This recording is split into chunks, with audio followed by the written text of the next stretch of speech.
का लोकांनी तुम्हाला मतदान करावं? नमस्कार, मी आज उमेदवारी अर्ज दाखल केला आहे. एक समाजसेवा करण्यासाठी राजकारणात उचललेलं माझं हे पाऊल आहे आणि लोकांची समाजसेवा मनापासून करावी तो वसा आणि वारसा माझ्या भोगाडे परिवाराला लाभलेलेच आहे. आणि इथून पुढेही मी लोकांसाठी अजून त्यांचे प्रश्न जाणून त्यांच्यावर मी अजून त्यांच्या प्रश्नांवर काम करेल, त्यांच्या अडीअडचणी सोडून घेईल. म्हणून मी हा उमेदवारी अर्ज दाखल केला आहे, जेणेकरून पुढे जिल्हा परिषद सदस्य म्हणून निवडून आल्यावर अधिक चांगल्या पद्धतीने काम करून आपल्या रेटवडी वाबगाव गटाचा विकास करू शकेल. खरं तर तुम्ही ज्या मतदारसंघात उभे आहात त्या मतदारसंघातले रस्ते जर पाहिले तर त्याची अवस्था तुम्ही पाहिली.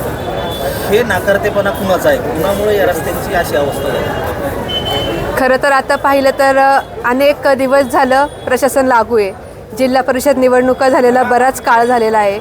एक कालावधी संपून 3 वर्ष पूर्ण होत आलेले. याला जबाबदार कोण हे म्हणण्यापेक्षा हे रस्ते मी निवडून आल्यावर अधिक कशा वेगाने त्याचं काम करू शकेल या प्रश्नावर मी जास्त काम करेन. यापूर्वी त्याच रस्त्यांवरती शासनाचे पैसे खर्च झालेले आहेत आणि ते रस्ते जर अशा पद्धतीने झालेले आहेत आणि रस्ते असतील, पाणी असेल, या सगळ्या समस्या उद्भवलेल्या आहेत, त्याची जबाबदारी कुणी घ्यायला पाहिजे?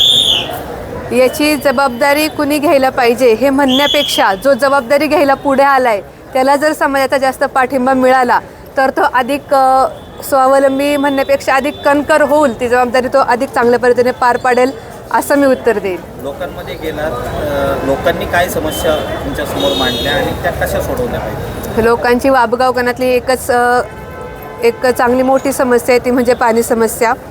त्यावर मी अधिक प्रबळपणे काम करेल. जो पाणी प्रश्न आहे त्याचा खोलवर अभ्यास मी स्वतः केलेला आहे.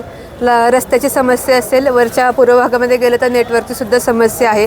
वीज, लाईट, रस्ते ह्या मूलभूत समस्या आहे आणि शेतकऱ्यांसाठी सक्षम बाजार व्यवस्था, महिलांसाठी रोजगार, स्वावलंबन, युवकांसाठी कौशल्य आणि रोजगार अशा अनेक समस्या आहेत. या सगळ्या समस्यांवर मला पुढे जाऊन काम करायचं आहे. तुम्ही म्हणताय पाणी प्रश्नावरती अभ्यास केलाय, कसा प्रश्न सुटेल पाण्याचा? पाणी प्रश्नांवर मी पाणी कळमोडी धरणातून सातगाव पठारावरून पाणी आपल्या वेळ नदीमध्ये येणारच आहे आणि ह्याचा प्रस्ताव आमदार साहेबांनी अधिवेशनात मांडलेलाच आहे. आणि ही योजना वरील काही गावांमध्ये आहे आणि खालील गावं पाहिली तर गुळाणी असेल आणि गोसाशी असेल, ह्या गावांसाठी उपसिंचन योजना मंजूर झालेली आहे आणि त्या योजनेचं काम पुढील काही दिवसांमध्ये सुरू होईल. आणि ह्या 4 गावांचा प्रश्न मिटतोय तर वरची जी बाकीची गावं आहेत त्यावरही आमदार साहेबांनी प्रस्ताव पुढे मांडलेलाच आहे आणि मी सुद्धा त्याचा पाठपुरावा जिल्हा परिषदेमध्येही करेल आणि आमदार साहेबांकडेही करेल. आणि माझ्या वाबगाव गणातील जी गावं पाणी समस्येसाठी अवलंबून आहे त्यावर नक्कीच काम करेल आणि तो प्रश्न सोडवला जाईल. त्या भागातल्या जनजीवनच्या ज्या योजना झालेल्या आहेत त्याचे पाण्याचे जे स्रोत आहेत ते पाण्याचे स्रोत सक्षम केले गेले नाहीत, त्यामुळं ते पाणी लोकांपर्यंत जाऊ शकलं नाही. शासन खर्च करते मात्र पाण्याचे स्रोत भक्कम दिले जात नाही. हे का होतं? वेळ नदीवर बंधारे बांधायचे आहेत. त्यातील 3 ते 4 बंधारे स्वर्गीय आमदार सुरेशभाऊ गोरे यांच्या कालखंडामध्ये बांधले गेलेले आहेत आणि अजून बंधाऱ्यांचं काम सध्या सुरू आहे आणि इथून पुढे सुरू होईल, जेणेकरून तेथील गावातील लोकांना पाणी स्रोत नक्कीच उपलब्ध होईल. तुम्हाला कळमोडीमधून पाणी आणणार, मात्र तो जो प्रस्ताव आहे तो मात्र डगमळीत झालेला आहे. तुम्ही तर म्हणता की कळमोडीमध्ये वेळण्यामध्ये पाणी दिलं आहे आणि नंतर पूर्वपट्ट्या पाणी जाईल, कसं नियोजन असणार आहे? खरं तर पहिला प्रस्ताव ठप्प होता, परंतु नव्याने जी प्रशासकीय सुधारित मान्यता निघाली 2022-23 साली त्यामध्ये पुन्हा ह्या गावांचा नव्याने समाविष्ट करण्यात आलेला आहे. एकूण वाबगाव असेल, वरुडा असेल आणि पूर असेल, कनेरसर असेल, या 4 गावातील एकूण 6000 हेक्टरपेक्षा अधिक क्षेत्र ओलिता खाली येणार आहे. नक्कीच त्या गावांचा पाणी प्रश्न सुटणार आहे. तुम्ही म्हणताय कळमुडीचं पाणी, मात्र पाठीमागच्या काळात जयकुमार गोरे मंत्री या ठिकाणी आले होते, त्या काळातला एक प्रस्ताव असा होता की डिंबे धरणाचं पाणी हे सातगाव पठारला येणार, त्यानंतर खाली येणार. मात्र त्या पाण्याचा आकडेवारी ठरत नाही.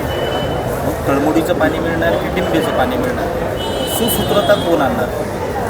कळमोडीचं पाणी मिळणार आणि कनेरसरला त्यांनी सभा घेऊन सांगितलं. हो, कळमोडीचं पाणी येणार, कारण आमदार साहेबांनी ह्या अधिवेशनामध्ये सुद्धा हा प्रश्न नव्याने राधाकृष्णन विखे पाटील आणि जयकुमार गोरे साहेब यांच्या अध्यक्षतेखाली मुख्यमंत्र्यांच्या अधिवेशनात त्यांच्या सांगण्यावरून हा प्रश्न आणि प्रस्ताव सादर झालेला आहे. त्यामुळे हे काम नक्कीच पूर्णत्वास जाणार आहे.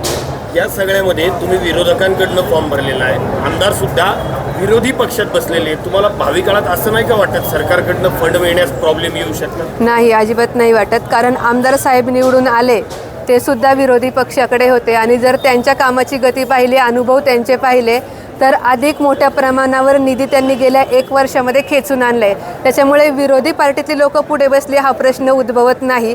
जर आपलं काम चांगले असेल, आपण जर अधिक सक्षमपणे प्रश्न खंबीरतेने सभागृहामध्ये मांडले तर निधी येण्यासाठी काहीच अडचण निर्माण होणार नाही असं मला वाटतं.